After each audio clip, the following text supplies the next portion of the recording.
हर साल जब financial year खत्म होने वाला होता है तो तमाम दूसरे लोगों की तर्ज पर रविंद्र भी बेचैनी का शिकार हो जाते हैं। साल का ये वक्त उनके लिए आफत जैसा होता है। दफ्तर में टैक्स बजट के लिए निवेश का प्रूफ देना होता है और टैक्स कैसे बचेगा, बस यही सवाल रविंद्र के दिमाग में घूम रहा होता है। तमाम लोगों की तरह वे भी धड़ाधड़ इधर उधर पैसा झोंकने लगते हैं, लेकिन क्या रविंद्र की ये स्ट्रेटजी सही है? एक टैक्स एक्सपर्ट ने उन्हें राय दी कि भाई कुछ पैसा ELSS में भी लगाओ, टैक्स भी बचेगा और रिटर्न भी बढ़िया मिलेगा। बस रविंद्र ने उठाए 1.5 लाख रुपए और ELSS में लगा दिए। रविंद्र को यह आइडिया सही लग गया। पता चला 12 से 15% रिटर्न मिलता है इसमें। मौज हो गई रविंद्र की। लेकिन टैक्स बचाना तो सालाना झंझट है, तो क्या हर साल ELSS में पैसा लगाया जाए? फिर रविंद्र के दिमाग में ये बात भी कौंधी कि इससे तो उनके पास ELSS का ढेर लग जाएगा। तो अब क्या हो सही स्ट्रेटजी? चलिए रविंद्र और उनके जैसे तमाम दूसरे लोगों की मदद करते हैं। तो पहले तो टैक्स बचाने के मसले पर आते हैं। बात यह है कि ELSS यानी equity link saving scheme mutual fund के इकलौते ऐसे प्लान हैं जिनमें टैक्स छूट मिलती है।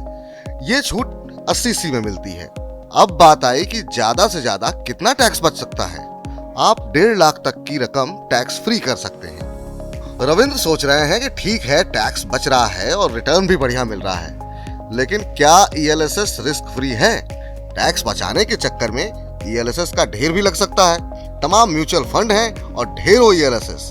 बात यहाँ तक भी ठीक है, लेकिन रिस्क फैक्टर दिमाग से निकल जाता है। बस यही खतरा पैदा हो जाता है। माने टैक्स तो बचा, लेकिन रिटर्न के मोर्चे पर निकल गया दम। इससे लगी एक और बात भी जरूरी है, वो ये कि रविंद्र के पोर्टफोलियो में एक ही कैटेगरी के कई ELSS इकट्ठा हो सकते हैं। इससे पूरा पोर्टफोलियो ही गड़बड़ा सकता है। तो ELSS खरीदते वक्त इस बात पर भी नजर बनी रहे कि पोर्टफोलियो का बैलेंस बना रहे।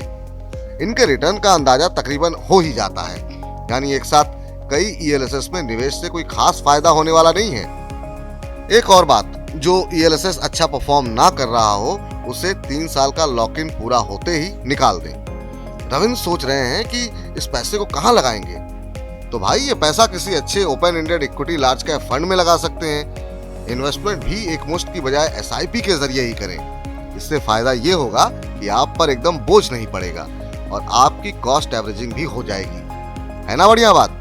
mywealthgrowth.com के को-फाउंडर हर्षद चेतनवाला रविंद्र को सलाह देते हैं कि अगर आपका ELSS फंड अच्छा प्रदर्शन कर रहा है तो आप इसे लॉन्ग टर्म के लिए रख सकते हैं और इसे पोर्टफोलियो के दूसरे इक्विटी फंड के जैसे ही देखें। मनी 9 की सलाह। आयकर की धारा 80C के तहत टैक्स बचत की जरूरत के लिहाज से रविंद्र जैसे निवेशकों को अधिकतम 1 या 2 ELSS में निवेश करना चाहिए।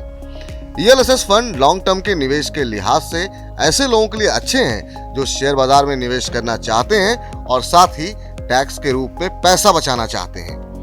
ELSS में आपको कई ऑप्शन मिलते हैं। आप ऐसा फंड चुनें जो आपके फाइनेंशियल प्लान के मुताबिक हो। म्यूचुअल फंड्स की ELSS में लॉक इन पीरियड से किस तरह का फायदा होता है, इसे समझने के लिए आप देखिए फॉर्मूला गुरु।